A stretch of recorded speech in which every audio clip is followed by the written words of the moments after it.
New figures have revealed that nearly 250,000 migrants from countries on Donald Trump's so-called banned list have entered the UK since 2021. The analysis, carried out by the Centre for Migration Control, shows that 232,274 people from 19 nations have arrived in Britain in just 3 years. The banned list refers to countries that the Trump administration classed as nations of concern. These include Afghanistan, Iraq, Iran, Somalia, Sudan, Syria, Yemen, and several other countries. Last week, following the shooting of 2 National Guard members in the United States, Donald Trump announced that the US would move to restrict immigration from those countries even further. The president then recently branded Minneapolis Mayor Jacob Frey a fool for claiming he was proud to have the largest Somali community in the US. The mayor of Minneapolis, Jacob Frey, is saying that he's actually proud to have the largest Somali community in the country, and his police chief. Well, then he's a fool. Well, his police chief is also saying I wouldn't be proud to have the largest Somalian. Look at their nation. Look how bad their nation is. It's not even a nation. It's just people walking around killing each other. Look, these Somalians have taken billions of dollars out of our country. They've taken billions and billions of dollars. They have a representative, Ilhan Omar, who they say married her brother. That's a fraud. She tries to deny it now, but you can't really deny it because, it just happened. She shouldn't be allowed to be a congresswoman, and I'm sure people are looking at that. And she should be thrown the hell out of our country.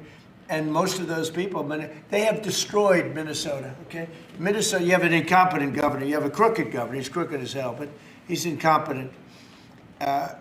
Walz he should be ashamed. That beautiful land, that beautiful state, it's a hellhole right now. And the Somalians should be out of here. They've destroyed our country. And all they do is complain, complain, complain. You have her. She's always talking about the Constitution provides me with, go back to your own country and figure out your Constitution. All she does is complain about this country, and without this country, she would not be in very good shape. She probably wouldn't be alive right now. Hello, I'm Bev Turner. Now, it can feel like the money in our bank accounts at the moment does not keep up with the cost of living, and maybe there's a solution. I'm here today with the CEO of TallyMoney, Cameron Parry. Cameron, what is TallyMoney? Well, Bev, with TallyMoney, you get a current account and a debit card, but instead of pounds, you use milligrams of gold as your everyday money. So why gold? Gold traditionally is a great store of value. It has, on average, gone up at over 11% per annum for the last 25 years against the pound. It's tripled in value in the last decade. And in the last 2 years alone, it's increased by 50% against the pound. Banks' savings products just can't compete with that level of growth.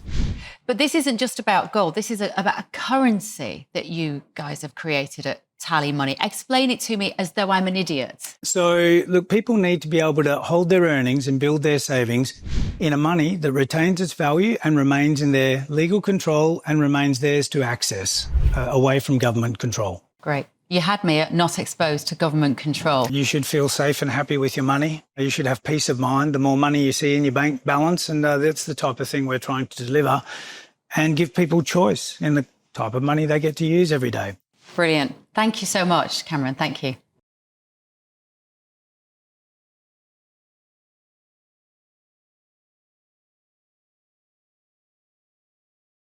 But while the US is moving in one direction, the data shows that Britain has been moving in the opposite one. Of more than 232,000 arrivals from these countries, the vast majority entered legally on long-term visas approved by the Home Office. These figures include around 45,000 Afghans, 35,000 Iranians, 14,000 Sudanese, and significant numbers from Iraq, Eritrea, and Syria. On top of legal migration, the analysis also identifies around 88,000 people from the same list who have come to Britain illegally on small boats, including over 26,000 Afghans alone.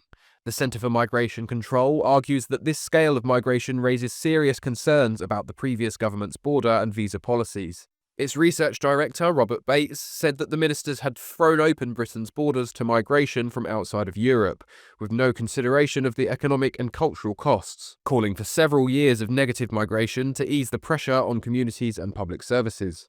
The revelations also place additional pressure on the current government, which has already announced a series of measures aimed at limiting immigration. That includes a visa ban on certain countries, new restrictions on student dependents, and changes to asylum processing. Whether these measures will significantly reduce overall numbers remains to be seen.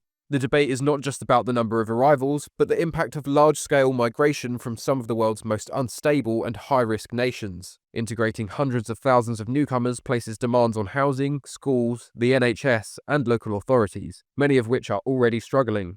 Former SNP member Lieutenant Colonel Stuart Crawford recently appeared on GB News to speak on how the influx of foreign nationals in Scotland has contributed to a shortage of housing in Glasgow.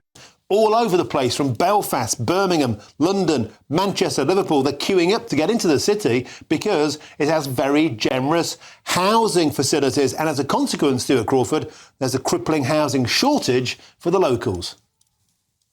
Yes, that's you're absolutely correct. It's seen. I think the phrase "soft touch" is not entirely appropriate, but when you have housing provision which includes single males provided with council houses, it does exacerbate the city's considerable housing problem already. And at some point, someone has got to take stock of how long or how much longer this situation can go on. Otherwise, Glasgow is in danger of not being a Scottish city, but a city that just happens to be in Scotland. And of course, the same could be said by many towns and cities across England. There are also ongoing questions about security and vetting. The countries on the list were originally identified by the US due to concerns about terrorism, extremism, or state instability. Critics say that this should mean more transparency about who is entering the UK and why. These figures also highlight an ongoing contrast between public expectations and actual government policy. Whilst poll after poll shows that voters want tighter immigration and border controls, the UK has issued millions of visas and asylum grants in recent years. It's an issue that's undoubtedly going to be pivotal in determining the outcome of the next general election, as well as next year's Senate election in Wales. GB News' Patrick Christie's recently heard the concerns of Welsh locals on the matter. And Plaid and Labour have got together for the last 25, 30 years and just did what they want. I mean, only recently have we learned what this country of sanctuary means. We weren't aware that was going on. Right. Now, this is important. What is the country of sanctuary? Some of my viewers and listeners will know, but what is this country of sanctuary business? Well, it's for asylum seekers and refugees. Essentially, there's about 16 points in there that put them in front of ordinary people. They will have mortgages before my daughter will. They will have leisure services before my son will. They will have healthcare before my grandmother will.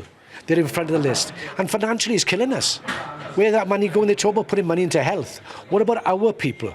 This is crazy. Okay. And it's just not fair. It's not right. Okay, so The Centre for Migration Control says that this is a wake-up call, warning that Britain is facing long-term changes to its economy and society that voters never approved. They argue that without major reforms, the pressures associated with mass migration will continue to grow. What is clear is that the scale of arrivals from these 19 countries, nearly 250,000 people in a short period, is now central to Britain's national debate. The questions raised by these figures aren't going away, and the government will face growing demands to explain how and why this has been allowed to happen.